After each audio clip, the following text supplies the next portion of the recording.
Жамгырлуу таңда мына ушундай сиздер менен жылуу учурашып жаткан таңкы регион. Эфирде саламатсыздарбы? Кутман күнүңүздөр менен адаттагыдай эле эфирди пайдалуу коноктор менен өткөрүүгө камынып турабыз, кадырман замандаш. Урматтуу теле көрүүчү, биздин каналдан алыстабаңыз. Анткени бүгүн дагы биздин ден соолугубузга кам көргөн, бизге пайдалуу кеңештерин бере ала турган коногубуз бар.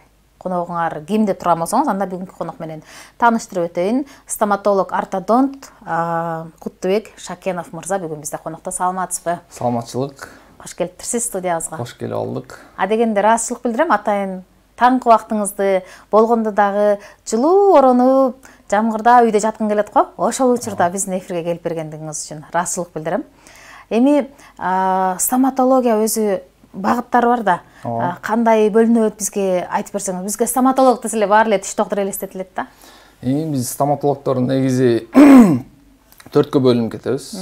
Стоматолог дарылагычтар бар, терапевт деп коет. Стоматолог, терапевт, тиш сала тургандар, стоматолог, ортопед болот. Анан стоматолог, хирургтар бар. Жанагындай тиштер жулат, операция кылат, имплантация. Анан стоматолог, ортодонт. Мен өзүм стоматолог, ортодонт болом. Биз деген ошо прикус деп коет. Жактын прикусту, тиштерди түздөө, прикустарды келтирип, ошондой да биздин кесибиз. Анан акыркысы ошо общий камтыйт да. Стоматолог общий направление деп коет. Баарын частично кылса болот да. Ортопедияны, терапияны, хирургияны, ортодонтияны кылган болбойт да аларга ошо. Ушундай бөлүнүп кетебиз. Сиз стоматолог, ортодонт. Эми сиздин кесибиңиз жөнүндө кененирээк айтып бериңиз. Стоматолог, ортодонттор бул биздин кесип боюнча жаактар менен иштейбиз да. Мисалы жаак дегенде кандай? Прикус деп коет, адамдын тиштеси да. Адамдын тиштегенде ошондо өзүнүн прикус деген нормасы болот да. Биз бөлүнүп кетебиз, мисалы үчүн норма боюнча ортогнатический прикус деп аталат, өзүнүн нормасычы, туура тиштелгенчи. Үстүнкү жаак астыңкы жаакты на 1/3 жаап туруш керек да. Өзү нормасы боюнча, анан централь линиясы совпадать этет, өзүнүн нормалары болот да, атайын. Анан биз ошо нормасын алып келгенге аракет кылабыз да, түздөп жаткандачы. Мисалы үчүн кебироңку үстүнкү жаак аябай эле алдыга кетип калат. Астыңкы жаак алдыга кетип калат. Кебироңку эко тең бипрогнатия деп коет, алдыга чыгып кетет. Ошондой случайлар болот. Скученность болот, трем, диастрем деп коет, тиштин ортосунда шелдер болот. Ошондой атайын прикустарды түздөп иштейбиз да, ортодонтия ошонун бөлүмү да. Анан ортодонтия жаш кезинен баштап улуу жаш муунга чейин карай берет. Жаш кезинде кандай? Кичинекей баланын тиши постоянный тиштер, молочный тиштер бүткөндө ошо 6 жаштан баштап өсүп, 13 жашка чейин өсүп чыгат да. Анан ошонун ортосунда 8 жаш, 9 жаш, 10, 11 жашка чейин тиштер ар кандай өсүп кете берет. Ошонун алдында алсак болот да. 8-9 жашта ошо атайын өзүнчө биздин пластинкалар болот, ошолор менен келтирсек болот да. Кандай өсүп келатканын көрүп, атайын рентген тартып алып, жаак кичинекей болсо кичине расширить этип, ошолорду жасасак да болот. Ошо кесип ортодонтия. Жаш балдар тиш доктуру, анан чоңдор тиш доктуру деп бөлүнөт, ортодонттордо бөлүнбөйт экен, Ортодонттордо ошо өзүн тандаган жаза берет да. Кээ жаш муундарга басым болот, кээ чоң муунга басым болот да. Детский стоматологдор да бар, ошону унутуп калыптырбыз. Детский стоматолог жалаң ошо жаш балдар менен алек болуп, ошонун лечениясын кылышат да. Анан биз буга чейин бир 5 жылга чейин тишке брекет салуу, тишти түздөө деген нерсени көп аңдып биле берген эмеспиз, Анан ушул менин байкашымча ушул 5 жылдан бери брекет салган жаштар дагы көбөйдү, тишин оңдотуп түздөтөт элем дегендер көбөйдү. Анан өзү брекет кайсыл учурда салыныш керек? Брекетти деген бизге деле жазып калат. Для красоты салсак болобу депчи сурапчы. Для красоты салдырбай эле койгон жакшы да. Бирок биз чакырабыз өзүбүзгө биринчи көрүшүбүз керек, изилдеп. Мисалы үчүн прикус айткандай эле, прикусу кандай, өзүнө мындай түс көрүнгөндө, кээ бир тиштер түс болот, бирок прикусу мисалы үчүн дал келбейт да өзүнөчү. Үстүнкү жаак кичине чыгып турат, астыңкы жаак кичине бираз кирип турат же чыгып турат, ошондой болот да. Ошо показаниясы болот, атайын прикусту карайбыз биринчи, тиштердин түздүгүн карайбыз, ошого жараша анан брекеттин болот же болбоорун билип коебуз да, тез эле.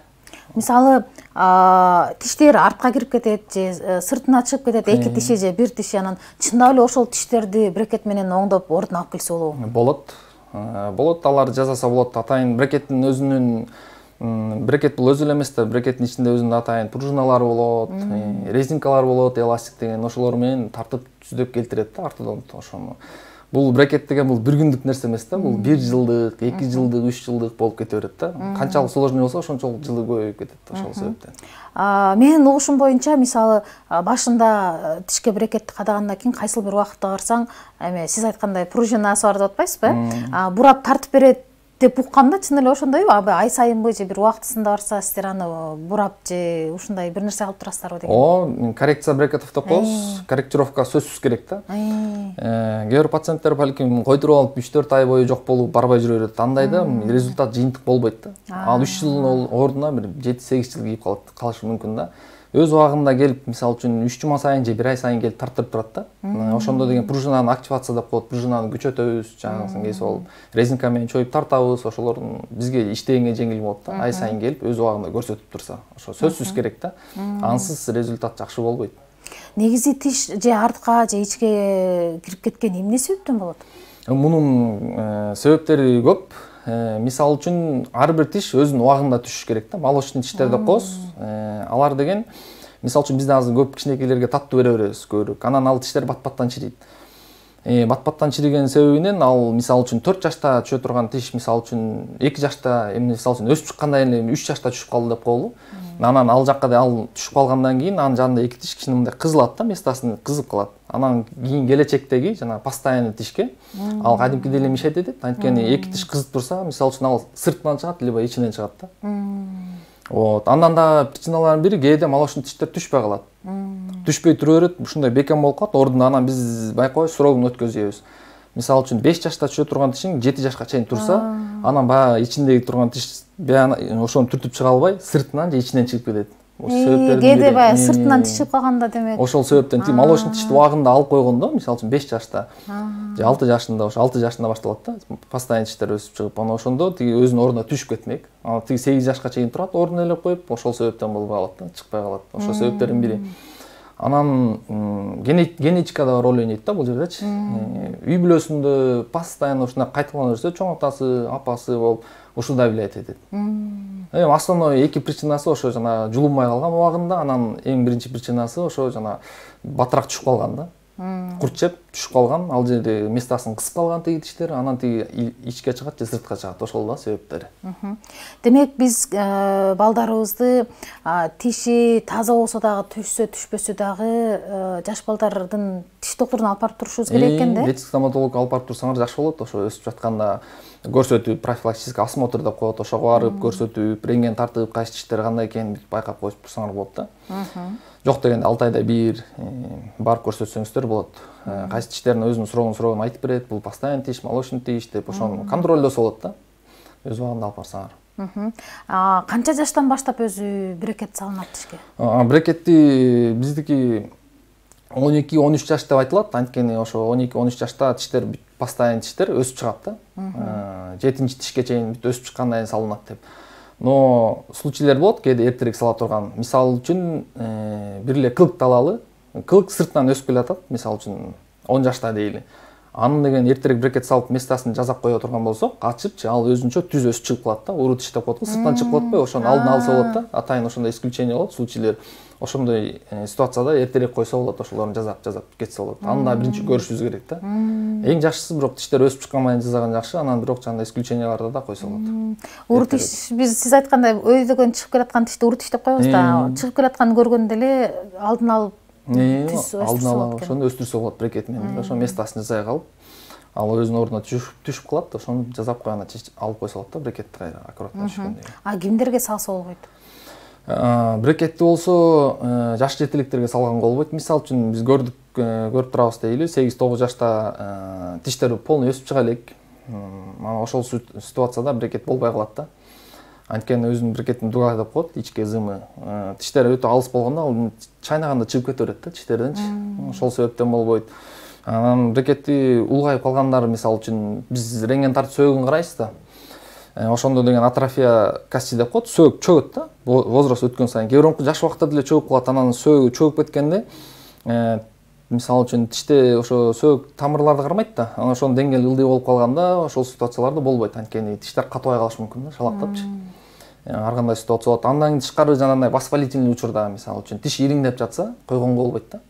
Ириңдеп жатканда тишке койгонго болбойт. Анткени брекет өзү дагы тартат, ириңди оош бетер күчөтүп салат. Ошол себептен анан подвижность зубов деп коет, жана аябай кыймылдап турат. Кыймылдаганда өзүнүн степендерине бөлүп кетебиз. Ошондо аябай кыймылдаган тиштерге дагы, өтө шалактап калган тиштерге да брекет койгонго болбойт да. Ал өзү чөйнөп калган тишке койсоң деле катыбай калышы мүмкүн да, ошо риск бар. Ошол ситуацияларда болбойт койгонго дагы. Демек, сиздин сөзүңүздөн алып калдым эми, жөн эле койсок болобу деп да сурашат сулуулук үчүн деп. Демек, кээ бир бейтаптар, айымдар, мырзалар заманбап тил менен айтканда бул мода болуп атат деп эле койдургусу келгендер дагы болот экен. Мода болуп атат, для красоты койсок болобу деп айтып сурап калышат да бизденчи. Анан биз чакырабыз өзү. Мен опытымда боло элек, бир онда коюп көрө элекмин да. Мага сурашат, мен келиңиз биринчи көрөйүн деп чакырам. Ошол ойдон жок. Атап коюп көрө элекмин. Балким койгон стоматологдор бардыр, бирок билбейм да. Бирок биринчи жолу атам да, эми өзүң тишиң таза турса, анан брекет койдурсаң сулуулук деле бербейт болуш керек. Жаңы койдурганда суу жутуна албай, же бир дискомфорт болобу? Болот, сөзсүз албетте. Брекет деген бул өзү тартат да. Жана дугасы деп өдүк, ошо зымы тартат, өзүнүн атайын память формы деп коет. Ошо өзүнүн формасына тартып берет дагы. Анан тиштер башында 3-4 күндөй ооруйт. Ноющий боль болот да, жайдан мындай сыздатып, акырынан ооруйт 3-4 күндөйчү. Эми кээ бирөөнүкү ал сезилбей деле калат да. Ал да пациенттерден зависит этет да, организми кандай. Кээ бирөөнүкү бир аз эле ооруйт, кээ бирөөнүкү бир аз кичине катуураак оорушу мүмкүн. 3-4 күндөн кийин өтүп кетет. Андан кийин где-то 1 жума, 2 жумадай чайнаганда ооруйт да, атайын тамак жегенде, чиштегенде, ошондо көңүл чөктү 2 жумадан кийин анан жакшы болуп калат. Көнүп тамак жеп жакшы болуп калат. Демек 1-2 жума бир аз кыйналат экенсиң, андан ары ордуна түшүп кетет, эми жеңил болот. Анан эми имплант жөнүндө айтып берсеңиз. Имплант жөнүндө айтып берсек, азыркы замандын эң мисалы үчүн өнүккөн тиштин мисалы үчүн жеткени имплант да. Мисалы үчүн стоматологияда эң мисалы үчүн өнүккөн деңгээли ушу импланттар болуп саналат. Анткени бизде деген тиш жулунуп кетти, сөөгү таптаза, мисалы үчүн жаактын сөөгү эч кандай нерсе жок дейли. Анан ошол жерге имплант деген бул тиштин тамыры да, титандан жасалган. Ошону эле ошол жерге бурап, анан тиш пайда кылса болот да, жок жерден элечи. Ошо имплант ошо функцияны аткарат да. Биз баягы азыр социалдык тармактарда активдүү отурабыз да, анан ошо социалдык тармактардан көрүп калабыз, тиши түшүп калган жерге бир темир, мен түшүнүгүм боюнча болт сыяктуу бир нерсе киргизип коет да, ошол демек тиштин тамырынын ролун аткарып турат. Титандан жасалат атайын. Ал бионертный деп коет, мисалы үчүн окумуштууларды изилдеп чыгат.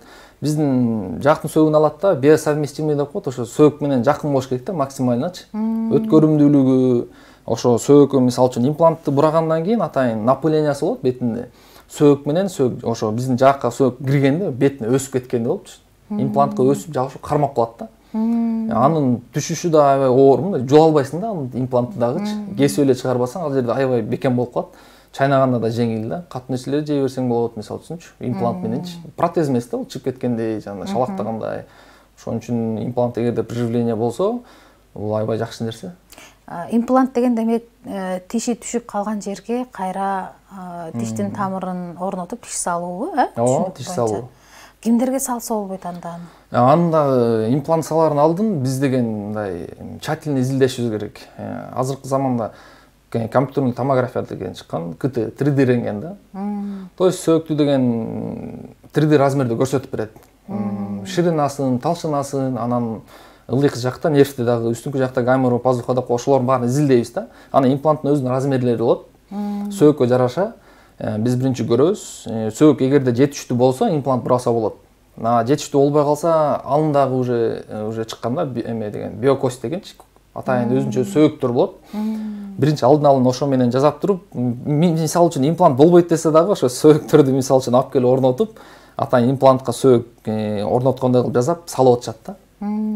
Ошо импланттын алдын ала ошо КТ менен изилдешибиз керек. Компьютерный томография тартабыз. Андан тышкары анализдер тапшырат. Мисалы үчүн кант оорусу менен сахардын диабети жокпу, канаганда кандай кан басылат, ошо свертовность крови, кант оорусу, общий анализ кровине бир сыйра карап коюшубуз керек. Ошо имплант коердун алдын. Анан жана рентген менен тщательно изилдеп алышыбыз керек болот. канаганда кандай басылат деп атпайсызбы? Көп жыл болуп кетти, бир азот тишимди жуурганда такыр кан чыккан эмес да. Анын айынан мен бир 4-5 жолу тиш докторго баргам. Себеби тиш өзү канаса өзү бүтөлүп кетмей экен, канабаса анын ордуна дары коюш керек болот экен. Демек бул тиштин жулганда же ошол сиз айтып атасыз го, кандай канайт деп, бул дагы маанилүү экен да? Абдан маанилүү. Бизде деген мисалы үчүн тиш жулгандан кийин кан аябай көп акса дагы жаман, акпай койсо да сиз айткандай жаман да. Анткени өзү кан сиз айткандай ошо жаңы эле жулгандан кийин ошо ордун толуктап калат да. Ошону жулдургандан кийин да биз байкашыбыз керек. Кээ бирөө деген ошону сорттуп түкүрүп салат. Ошо кандарды да сакташыбыз керек, түкүрбөшүбүз керек, унутпаш керек да. Ошол жерде жатыш керек алчы. Жутуш керек, Жок, ал жерде просто ошо сорбош керек да, ал жулунган жерде тил менен чукуп да, зубочистка менен чукуйт, кээ бирөө сөөгүт калып калганбы деп текшерипчи. Ал просто лунка деп коет, тиш жулгандан кийин ошол жерде шишип чыгат. Орду бар да. Ана ошо кан ошону жаап өзүнчө ошо жерде сактап турат да, изоляция кылыпчы. Ошон үчүн аны сорбош керек, түкүрбөш керек. Анан ошо кан чыкпай калса да жаман болот да ошол жердечи. Эмне үчүн чыкпай калат кан? Мисалы үчүн Азыр билгим келип атат да. Ар кандай ситуация болот. Мисалы үчүн кан чыкпай калганын себеби балким каныңыз астыр, анемия болуп аткан чактырсыз да, мисалы үчүнчү. Каныңыз организмде общий кан азыраак. Же либо ошо укол сая атканда бизде адреналин деп коет, уколдучу составында бар да, ал ошо кан тамырларды суживать этет да. Ана ошо лункага жакын балким көбүрөөк сайылып калгандыр, ошол себептен да кызылып калгандыр. Причиналардын бири да. Анан биз өзүбүз атайын кичине канатабыз гладилка мененчи. Биз жуулуп бүткөндөн кийин ошо лунка деп коет, ошо кан жок болуп калса, лунканы биз кырышыбыз керек да, бир аз кичине. Лунканы кырып, ошол жерде кан пайда болгондон кийин анан жана турумданы тиштетип 10 мүнөттөн түкүрүш керек. Болот да, ошо 10-15 мүнөттөн. Демек компьютерный томографияда, компьютердик томографияда ошо кандай канайт, ошону да көрсөтүп береби? Жок, аны көрсөтө албайт. Ал жерде только сөөктү көрө алабыз. Сөөктүн түзүлүшүн, ичкелигин, жоонугун, нервтерди, кандай сөөктүн анан эмесин көрө алабыз. Пористость деп коет сөөктүнчү. Пористость деген кандай десем, бул сөök борпоң же катуу, ошонусун да көрө алабыз. Кармай албайбы импланттын эмесин? Ошо пористость, ошого жараша да имплант тандалат да. Түрү болобу демек импланттын? Импланттын түрү болот, мисалы үчүн пористүү сөөгкө кичине чоңураак салыш керек болот. Ал да размерине жараша болот да, сөөгүнүн, байкашыбыз керек карап. Канча убакытта салынат негизи? Имплант деген өзү ошо диагностика кылып бүткөндөн кийин 1,5-2 сааттык эле операция болот, тигилет. Өзү негизи имплант эки түргө бөлүнүп кетет. Адный этапный деп жулгандан кийин эле сразу салынгандар бар импланттар. Анан кийин жулуп бүткөндөн кийин 6 ай, 1 жылдан кийин салына турган импланттар бар. Өзү имплантты бурадың. Анан азыр түрүнө жараша болуп кетти да. Кээ бирөө 3 ай күтөт, кээ бирөө 6 ай күтөт. Кээ бирөө 2 ай күтөт. Ошо бөлүнүп кетти да импланттар азыр. Кайсы фирманыкына жараша болот да. Анан ал имплант ошол жерге буралгандан кийин 3 ай күтөсүң. Ошо тамыр ошо сөök менен өсүп бүткөндөн кийин атайын өзүнчө абатмент деп коебуз. Жана коронка отурган жерлер тишти өгөлөйт го, көрдүңүз беле? Коронканын алдына отурат го. Ошондой импланттын жана тамырга буралат да ошочу. Тамырга бурап туруп, анан ошо уже коронкасын даярдап салат да. Мисалы орто эсеп менен айтканда 3 ай же 6 айда бүтөт имплант. Демек биз тишибизге брекет салдыраарда, тишибизди баягы кыйшыйгандарын оңдотуп түздөтөөрдө, анан имплант тиш салдыраарда сөзсүз түрдө ал тиш дарыгери ортодонт ошону аныкташыбыз керек экен, Жок, мисалы ортодонттор основном брекет менен иштейт да, бүркүс мененчи. Хирургтар салат негизи импланттычы. Ошолордун узкий специальности ошо хирургтарга тиешелүү да. Стоматолог хирургтар өздөрү салып ошону жазашат. Биз ортодонттор бизге брекеттер кетет. Тиш кайсыл учурда ириңдеп кетет? Тиш бизде көбүнчө учур основном бул кариестин айынан да. Курт түшөт бизде, кара точка болот. Анан кара точка болгондон башында оорутпайт, ал жыл сайын өткөн сайын чоңое берет ал. Чоңоюп, анан тамырына нервке жетет. Нерв деп коебуз го. Ошо нервке жеткенде биз пульпит деп коебуз, ошо нервтин воспалениясынчы. Анан воспаление пульпит болот, анда да катуу ооруп калат го, мисалы үчүн курт тишиң жүрөт, тешилди бир аз оюлупчу. Анан түн ичинде луккулдатып башта оорутат, жанагындайчы, 2-3 күн ооруйт, анан кээ бирөө чыдап өткөзүп ийет. Кээ бирөө докторго барат, чыдабай кетип, стоматологко барып, нервтин алдырып жазатып салат, бүттү. Кээ бирөө ошону да чыдап өткөзүп ийет, андан кийин луккулдаганы басылат, тиш оорубай калат. 3 ай, может 4 ай, 5 ай өтөт. Андан кийин эле байкасаң бир күн эле бети шишип калат да, бир аз дөмпөйүп. Жанагы ошо катуу ооруганда жана пульпит дебедимби, нерв воспаление болуп атканда, Анан ал 3-4 күндө уже бүтүп калат. Анан нерв өлүп калат да. Анан нерви чирей баштайт ичиненчи. Анан 3 айда 4 айдан ал чыгат. Тиштин тамырына түшкөндөн кийин ошо ириң уже кетти дей берсе болот да. Анан бет жагы шишип төбөт дагы. Андан кийин анан барыш керек болот. Ошондой лечение болот. Кээ бирөөнүн аябай эле чоңоюп кеткен болот, ириң жулунуп да калышы мүмкүн. Ошол тиш ириңдеп кетип, ооруканага жатып, операция жасаткандарды дагы уккам да. Ооба, болот. Эгерде мисалы үчүн кээ бирөө дагы шишиди да, жана дейли. Анан кээ бирөө ошол учурда барат сразу. Барып, ошону отток деп коет, каналын ачтырып, отток кылып, ошону же болбосо кээ бирөө азыр дагы 2ге бөлүнүп кетишти да, отток кылбай ошону тазалап, сразу эле жаап жазышат да, терапевт, стоматологдор. Анан кээ бирөө ага дагы барбай жүрө берет да, ириң өзү кетип калабы депчи. Анан ал ириң өзү кетип калбайт, ал чоңое берет. Анан бизде уже чоңое баштаганда эми абсцесс деп коебуз, флегмонон деп коебуз, моюнга өтө баштайт, бет жактарга, өйдө көтөрүлө баштайт. Монда чоң болуп шишип, ириң маяктан тээп калат кадимкидей. Анан ошол учурда бет жагын кесиш керек болот да. Анан ошондо больницага түшүп жатып калат да. Аны эме тиш дарыгери бирок хирург стоматологдор гана дарылайт экен, Хирург стоматологдор операцияны жасашат ошонун спеси боюнча. Бир учур болду менин жашоомдо да. Балам эртемен ойгонуп эле, сиз айткандай жагышып кетти. Тишиң ооруп атабы десем, жок. Эмне болду десең, чуркап келип дуалды сүздүм эле деп коет да. Эми ал жаш бала да кичинекей, мен ишенип отура бердим кечке. Значит, чындап эле дуалды сүзгөн экен. Кайсыл жерде эле саат сайын өтсөм, ошол бир эле орунду көрсөтөт. Кээде тиш оорубайт эле ошентип ириңдеши мүмкүнбү? Ооруду дагы дебейт, анан чыдабай кетип эле ооруканага алып барсам, тиш докторго алып барсам, ириңдеп кеттир деп айткан да.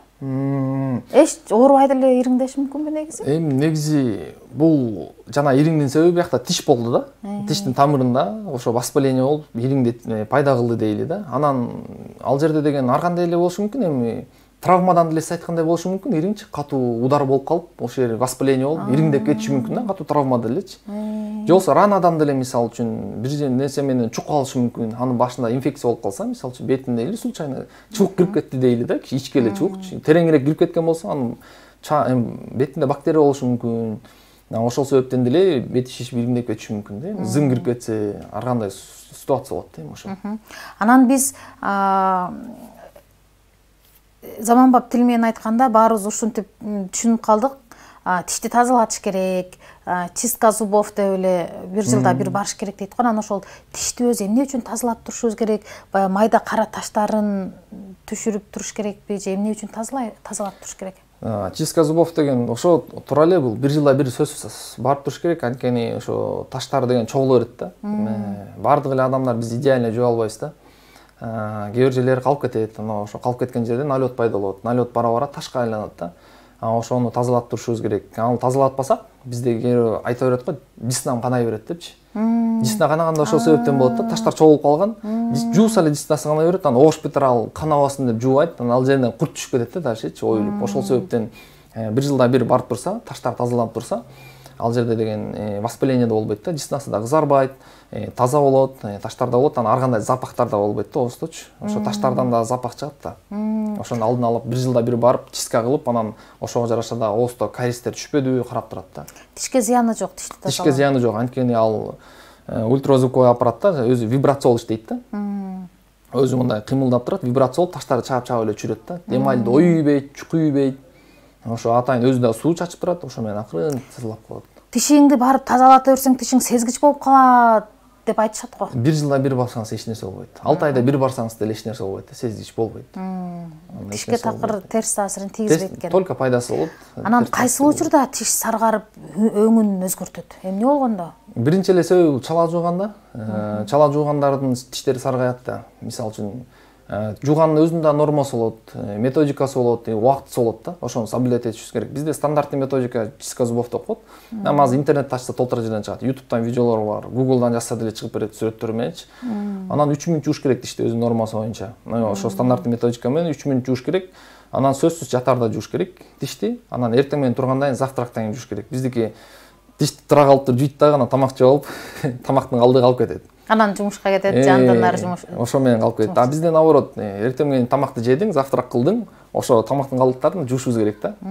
Ошону жуугандан кийин тиш таза болот. Анан 2 маал жуубаса, кээ бирөө вообще 2 маал эмес, даже 1 маал деле жуубайт. Эртең менен эле жууп коет. Ошо эртең менен завтрак кылып кетип калат. Кечинде бүт чогулуп келген нерсенин баарын жатат, ошонун баары налет да. Анан налет тишке жабышкандан кийин саргая баштайт, анан бара катый баштайт, кетпей калат анан. Чистке барганда ошонун баары тазаланат.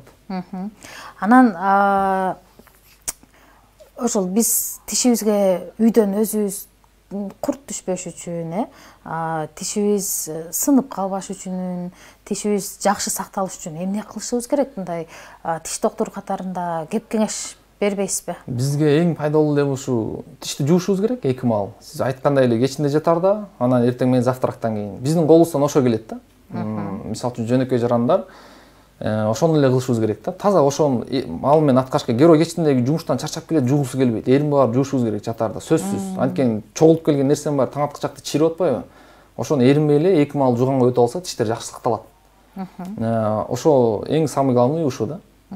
Тишти жууган. Анан тишти туз суу менен дагы чайкап жүрсөң жакшы деп эл арасында сөз бар. Бул чындап эле ошол тишибизди тузга чайкап жүрсөк жакшы жардам береби? Жардам берет. Биринчи жана айткандай жуушубуз керек. Таптаза кылып тишти жуудук. Андан кийин чайкаса болот туз менен. Өзүнүн нормасы бар, жарым кашык 1 стакан сууга, кайнатылган жылымык сууга чайкаса болот. Мисалы тишти жууп бүттүң, жатарда чайкап койсоң, бул туз деген өзү жанагындай очок болуп аткан болсо, жана дисна деп коет, ошолор да сооруп алат. Анча-мынча бактерияны өстүрбөйт. Бирок жуугандан кийин сөз айттым, анан кээ бирөө ойлоп албасын. Жуубай эле тишти туз менен чайкап койсо кетет деп. Жок, анда туз эч кандай жардам бербейт. Биринчи жуудук, таптаза кылып, анан туз менен чайкайбыз. Ошондо жардам берет. Эл арасында угуп калам да. Тишиң сонун экен десе, мен дайыма тишимди кечинде жатарда туз менен чайкап жатам, ошон үчүн тишимде бир дагы курт жок деп. Анан ошо тишти жууп туруп туз менен чайкаганда дагы ошо тишке курт түшпөй, анан бекем болобу дегеним да. Влиять этет, ооба. Тишти тазалап жуугандан кийин туз менен чайкап турса жакшы болот. Ошо диснада очокторду сороот. Анан кээ бир мисалы үчүн туздуу средада бактериялар оңой менен өсө албайт да. Кээ бир анча-мынча эле бактерия өспөсө, кээ бир бактериялар өсө албайт. Ооздогу толтура бактериялар бар. Ошонун баарын подавлять этет деген сөз да. Туз деген ошо. Себеби бар. Анан кайсыл учурда тиштер сынат, кээде өзүнөн өзү эле тиш түшпөйт го. Бул кальцийдин жетишпегенинен деп эле угабыз да. Андан дагы башка кайсыл себептери бар? Эмне үчүн тишибиз сынып түшөт? Тиши сынып дегенде мисалы үчүн кээ бир аппаратта жана катуу орит деп едим, пульпит дегендечи. Нерви болот тиштин. Ошо нерви деген негизи тишти азыктандырып турат да. Ошо кан аркылуу сосуд менен болот да. Неги тиштин нервин алып атканда камайт го. Ошо кан аркылуу бизге деген кальцийлер барат, тишке фтор барат, тиштин өзүнүн керектүү заттары ошо кан жана нерв менен барат да, тамыр. Ошо нерв дагы болот, ал жерден кан тамыры да болот. Ошо кан тамыр менен тишке берип турат азыктарды. Анан мисалы үчүн тиштин нервин алып салдык. Анан 5-6 жылдан кийин сынып атпайбы, кээ бир тиштер түп-түрлүү. Мурунду арылып аткан тишим сынып калды. Пломбам сынып калды ойлойт, болбосо тиши сынып калган болот да. Анан ошол себептен да эми тиш 5-6 жылдан бери азык албаса, анан кийин өзүнүн питание жок. Анан акырынан хрупкий боло баштайт, өңү өзгөрө баштайт, жана серий болуп, көгөрүп, анан акырынан сына баштайт. Эң главный причиналардын бири ошо да. Ошо сына баштайт. Бирок эми тиш өзү негизи ичинен да калат, жана кан тамырдан, анан сыртынан да алат да. Сыртынан дегенде кандай? Сүлнада бизде жана кальций, фторлор деле болот, ошондон алып турат, бирок ал жетишсиз болуп калат да, нерв алгандан кийин делечи. Ичинен берип турбаса, сыртынан деле жетишсиз болуп, ошон 5-6 жылдан кийин сынып калат. Акырынан сына баштайт да, бир чети сынат, бир чети сынат. Ошол учурда коронка кийгизип койгон жакшы болот да, жана бизде айтабыз го, коронка деп. Сыртынан кийгизип коет да. Коронка сыртынан кийгизип коет, чтобы тиш өзү борпон болуп калды да. Сынып калбаш үчүн коронка менен каптап койгондо ал тиш бекемирээк болуп дагы. Тишти сактап калып эле, бирок үстүнөн кийгизип коюлат. Аны кээ бир учурда бизде деген коронканын показаниясы болот, канчалык мисалы үчүн пломба болуп калды депчи. Эгерде өтө чоң пломба болсо, сөзсүз коронка кийгизиш керек да. Тиштин жарымы уже пломба болсо, коронка кийгизип койсо болот да. 3төн 1 болуп калса, ошо пломба менен жүрсө болот да. Мисалы үчүн дейли да. Анан пломба чоңойгон сайын коронка кийгизип эле койгон жакшы болот. Ошо коронканы ылдыйкы тиш, астыңкы тиш, үстүңкү тиш айырмасы жок кийгизсе боло берет. Болот. Любой тишке болот кийгизсе коронканы. Тишти өзү негизи көп дарыгерлер биз барганда сактап калууга аракет жасайт го. Жулуп салбаш керек деп. Бирок анан кээде дарылатайын деп барсаң жулуп салат. Анан тишти негизи кантип биз сактап калышыбыз керек, ошо курт түшпөш үчүн эмне кылышыбыз керек? Жаш апаларга кеңеш бербейсизби? Жаш балдарыбыздын тиши бат эле азыр бат түшүп атат, курт жеп чирип эле, анан тиштери кичинекей болуп кеткен балдар дагы барбы? Ооба, бул жерде гигиена питания деп коет еще дагычы. Мисалы үчүн питанияны туура бериш керек да жаш балдаргачы.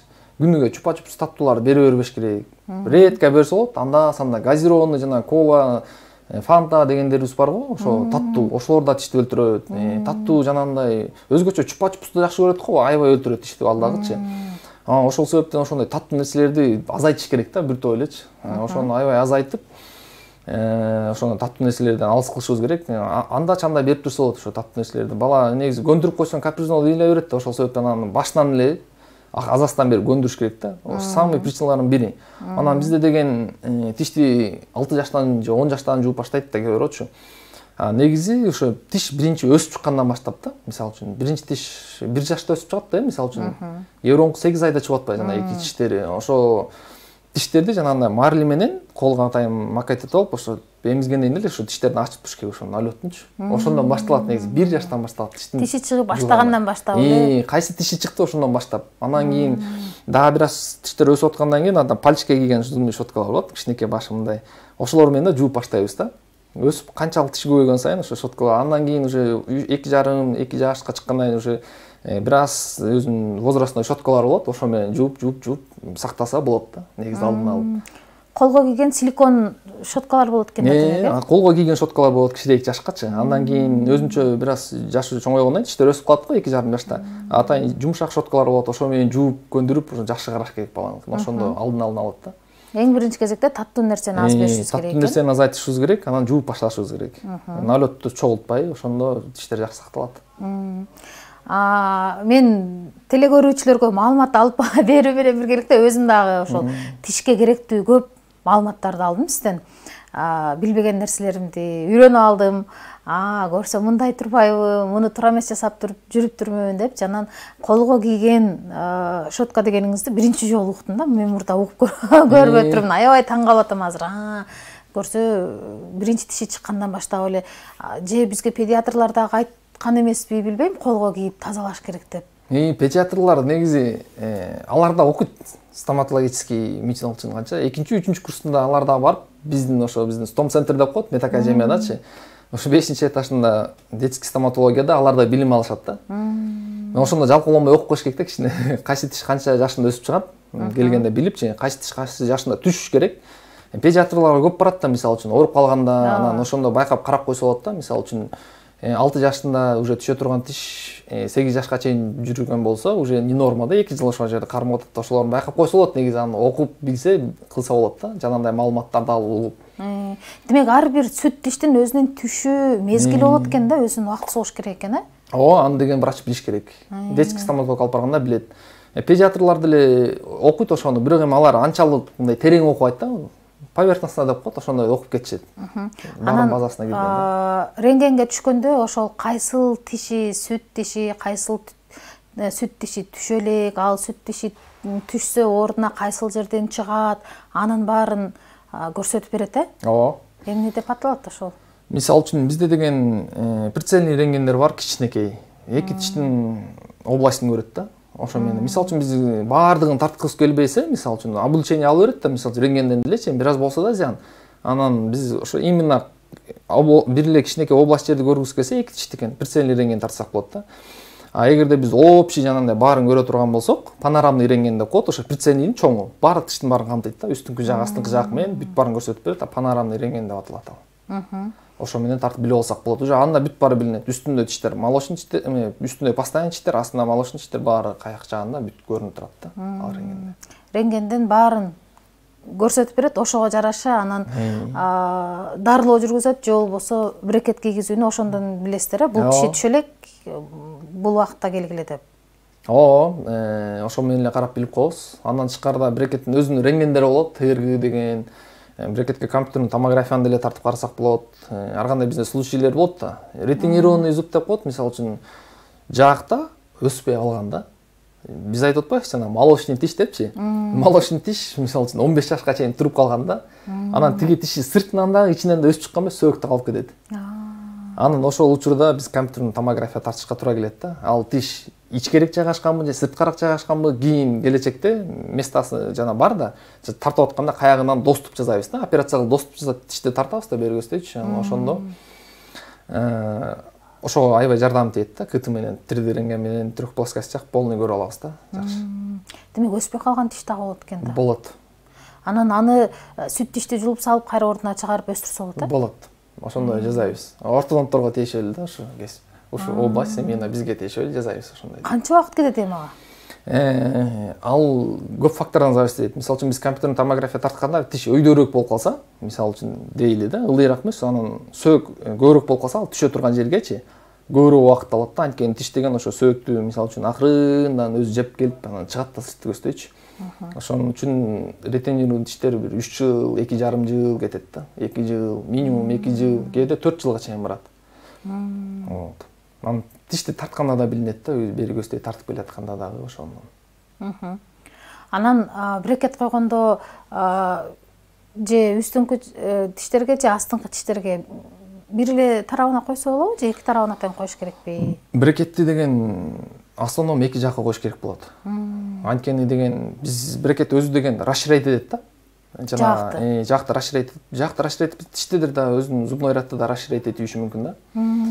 Анткени жана айтпадымбы, дуга деп коет, зымы деген ошо өзүнүн стандарттуу нормасы болот, ошо тартып берет да өзүнөчү ылайыктапчы. Анан үстү бир аз чоңураак, асты бир аз кичирээк болуп калышы мүмкүн да, бир жакка коюлсачы. Ошону расчеттошубуз керек да. Байкап, ошон үчүн брекетти эки жакка эле салыш керек. Бир эле жакка болбой калат. Бирок экөөнү бир учурда салса болот, бир аралык өтүш керек. Так, бул сөзсүз эмес, экөөнү бир учурда деле салса болот. Ар кандай показания болот да, кээ бир учурдачы. Кээ бир учурда 3 айдан кийин салыш керек болот, астына кээ бир учурда 4 айдан кийин салыш керек болот. Кээ бир учурда уже ошол моментте эле сала берсе болот.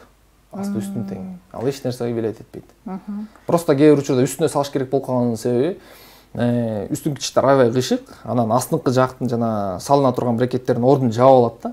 3 айда бир аз түздөлөт дагы, анан ачып берет орду. Анан астыңкы тиштерге салып кетиш үчүн эле 3 ай күтөбүз. Ошол себептен 6 ай күтөбүз. Ошол себептен эми кээ бир учурда мисалы үчүн жана бир жакка салыш керек деп өдүңүздөр, үстү жалаң жанагындай коронка тиш деп коелу. Бизге келет ошондой ситуациядачы. Бүт баары коронка керамический. Эми анын баарын чече албайсың. Чечсең да аябай укмуш акча курот койгон болот. Анан айла жок, ошондо астынды байкайбыз да, ошонун ситуацияга жараша болот да. Астыңкы жакка салып коебуз кээде, мисалы үчүн 10 тиш болуп калса, ортосуна шел жабыш үчүн ошондойчу. Анан кийин бирок коронканы салып атканда астыңкы жактын перкуссуна жараша салыш керек болуп калат да. Эми исключениялар болот да. Анан ойлоп албаштын, эки жакка салыш керек экен сөзсүз депчи. Бир жакка деле абалга жараша кылсаң болот. Анан кайсыл учурда тиш сезгич болуп калат? Ысык, сууктан, шамалдан? Мунун себептеринин бири жана бизде любительдер болот го. Лимонный сок, лимонду өзүн аябай жакшы көргөнчү. Мисалы үчүн дейли да. Лимонду күнүгө жей бербеш керек, мисалы үчүн. Күнүгө жей берсе, ал эмальдын бетиндеги эмальди кичинеден вымывать этет да, чувствительный болуп калат. Эми вымывать этет дегенде прям жууп салбайт. Ошону просто араларын кичине эмальдикин ачат да кадимкидейчи. Анан тиштер чувствительный болуп калышы мүмкүн ошого. Жанагындай кислота да анткени лимон деген, лимонный сок деген ошону көп ичкендер чувствительный болуп калышы мүмкүн. Андан кийин бул себептердин бири да тамакка тиешелүү. Андан тышкары кээ пародонтоз деп коет, бүлө дисна. Ошо өзүнөн өзү тартыла баштайт, кээ генетический да, кааласа да, каалабаса да акырындан түшө берет. Анан ошондо өзү тиштеген коронковый часть болот, анан кийин шейка деп коет да, ошо шейкасы ачылганда ал чувствительный болуп келет да. Анан ошол жери чувствительный болот, муздак ысык аябай чувствительный болуп ошондон сезилет да. Андан тышкары жана кариес дедик, курт түшкөндө тишке. Курт түшкөндө жана тиштин эмали оюлуп атпайбы? Ошол себептен нервке жакындаганда ошондо да чувствительность пайда болот. Андан тышкары жана таштарда причинасы жана дистанын ылдый түшүшүнө таштарда түртүп койгон болот, жана шейкасы ачылып калат, тиштик ошондо да чувствительный болот да. Ошол себептен. Анан тишибиз көпчүлүк учурда маңдайкы тиштер, ошо сезгич болуп калганда дарылоо жүргүзөбү, эмне кылыш керек? Биринчи карайбыз эми изилдеп эмне себептен чувствительный болуп атат. Эгерде курт болгон болсо, жана кариестерди тазалап бүткөндөн кийин ал чувствительность кетет. Анан жана эгерде жана таштын айынан дисна түртүлгөн болсо, ташты тазалагандан кийин дисна бери көздөй укмуш өсүп келбесе да, бир аз өсүшү мүмкүн да. Ошондо да кетиши мүмкүн чувствительность. Андан тышкары анда дагы кетпей турган болсо, бизде ремтерапия деп коет, атайын. Ремтерапия деген бул жана гульканат кальция деген болот, бизде фтор деген болот, атайын оозду ургатып, ошону расторду тиштерге коюп нанесет. Өзүнүн определенный убактын кармап, тиштерди эмаль менен ошо эмалин күчтөнтөбүз да, гульканат кальция ошо чувствительность алышы мүмкүн ал дагы себептерин. Физикалык дарылоо болобу? Физиотерапия деп коебуз да. Демек тиштерге дагы физикалык дарылоо жүргүзүлөт экен. Болот, жүргүзсө. ыраазычылык билдирем. Атайын вактыңызды бөлүп келгендиңиз үчүн. Эми сизге эркин микрофон берейин. Телекөрүүчүлөргө кайрылуу жолдоп алыңыз. Сизди кайсыл жактан издейбиз, кантип табабыз, кандай кызматтарды көрсөтөсүз, тишибиз эмне болгон учурда сизге барышыбыз керек? Мен өзүм айтып кеттим, ортодонтмун деп, врач-стоматолог, ортодонт болом. Мага мисалы үчүн жанагындай тиштер кыйшык болсо, прикус бузулган болсо келсеңиздер болот. Мен Инстаграмдан деле тапсаңыздар болот. Өзүм аккаунтум бар. Куттубек деп жазсаңар чыгат. st.куттубек десе чыгат. Андан тышкары айтып кетерим, элдерге кайрылат элем. Тишти 2 мал эринбей жууңуздар жатаарда, ана эртең менен завтрактан кийин ошону эле кылып койсо, көп тиштер ооруга чалдыкпайт да. Основном бизде гигиенадан эле тиштер курт жеп кете берет да. Ошон үчүн таза жууса эле 2 мал тиштер таза бойдон сакталып, стоматологко көп кайрылбайсыздар да. Дарыгерлердин жанында күлүү дагы ыңгайсыз экен. Болгондо дагы дарыгерлердин жанында тишим оозумду чоң ачып күлүп, анан тишимде кара таштарым көрүнүп калабы деп да ыңгайсыз болуп атам. Себеби муну айткан себеби мисалы ар бир инсан өзүнүн жумушунда кесипкөй болот да. Чач кырккандар мисалы көчөдөн барат эле туура эмес кыркылган чачтарды карайт, могу мынтип коюптур деп. Анан дарыгерлер бейтапты алыстан эле бул жер ооруйт экен, мындай экен деп билип коет. Анан сиз дагы тиш дарыгерсиз, алыстан эле менин тишимди көрүп, тишим мынтип кетиптир деп айтабы экен деп дагы ыңгайсыз болуп атам. Ыраазычылык билдирем. Рахмат сизге, телекөрүүчүлөргө аябай жакшы маанилүү маек куруп бергендиңиз үчүн рахмат сизге. Пайдасы тийди деген ойдомун. Ыраазычылык билдирем. Кадырман телекөрүүчү, бизде бүгүн атайын тиш доктурду конокко чакырдык. Анткени бул дагы биздин бейтаптардын арасында, анын ичинде жалпы телекөрүүчүлөргө кызыктуу, маанилүү, керектүү маек болчу. Бүгүн бизде конокто тиш дарыгери, ортодонт Куттубек Шакенов мырза бүгүн бизде конокто болду. Урматтуу телекөрүүчү, биз болсо сиздер менен коштошобуз. Кийинки күнү дагы жакшы эфирде, жагымдуу эфирде сиздерге пайдалуу, керектүү маалымат камтыла турган эфирде жолугушканча сак саламатта менен эсен туруңуздар. Сыртта жамгыр болгону менен ар бир үйдө жылуулук, ынтымак, бекемдик болсун. Биздин телеканалдан алыстабаңыз, кадырман телекөрүүчү. Биздин каналдын ар бир көрсөтүүлөрү сиздер үчүн арналат. Кызматыңыздарда кызыңыздар Жазгүл Кудайбердиева болду. Саламатта туруңуздар.